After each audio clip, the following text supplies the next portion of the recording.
এবং আওয়ামী ফ্যাসিস্ট দুষ্কৃতিকারীদের যাদের তোমরা দিল্লির মধ্যে রেখেছ, কলকাতায় রেখেছ, হাজার হাজার ইললিগালি অন্যায়ভাবে তাদের পুশ আউট করো, মানে ভারত থেকে বাংলাদেশে ফেরত পাঠাও।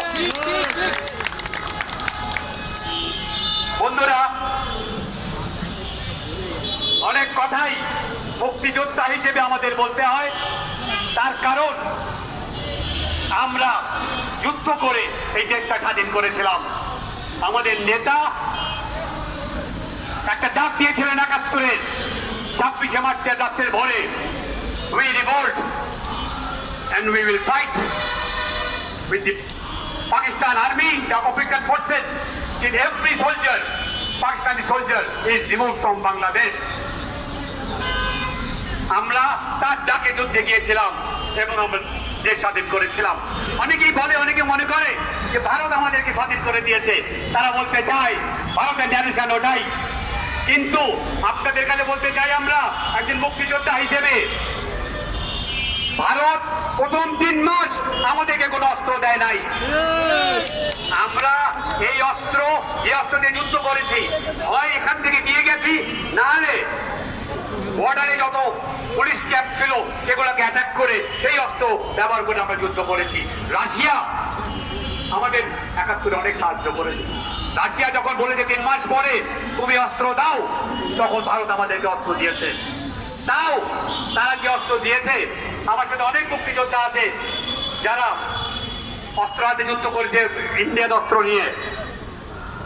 SLR, সেলফ লোডিং রাইফেল, ওটার ৪-৫টা গুলি করলেই গরমে ওটা বাস্ট করতো।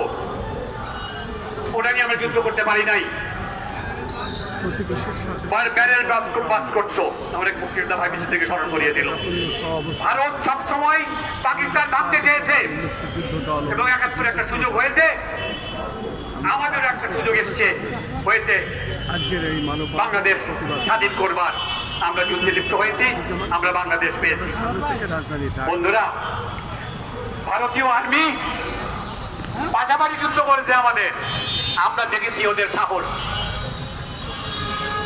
বাঙালি যোদ্ধাদের সাথে পাশে কোনোদিন তারা আমাদের সাথে কুড়িয়ে উঠতে পারে নাই। ফিদেল কাস্ট্রো, কিউবার এক নেতা, বিশাল নেতা, ওনাকে যখন আমেরিকান নেভি কিউবা দখল করবে, এই জন্য এগিয়ে আসছে, এক সাংবাদিক জিজ্ঞাসা করেছিল আমেরিকা তো আসছে, তুমি কতদিন যুদ্ধ করবে? ফিদেল কাস্ট্রো বলল ৫০ বছর আর ১ ঘন্টা। ১ ঘন্টা লাগবে আমেরিকার কিউবাকে দখল করতে, কিন্তু তারপরে যুদ্ধ চলবে ৫০ বছর। আমরা ভারতকে স্মরণ করিয়ে দিতে চাই, তোমরা যদি কোন রকম পায়তারা, কোন রকম কিছু করো, আমরা সিকিম না, আমরা ভুটান না, আমরা বাংলাদেশ। একটা মুক্তিযুদ্ধের মাধ্যমে আমরা স্বাধীন হয়েছি। আমরা এবং আমাদের প্রজন্ম তোমাদেরকে ছেড়ে দেবে না।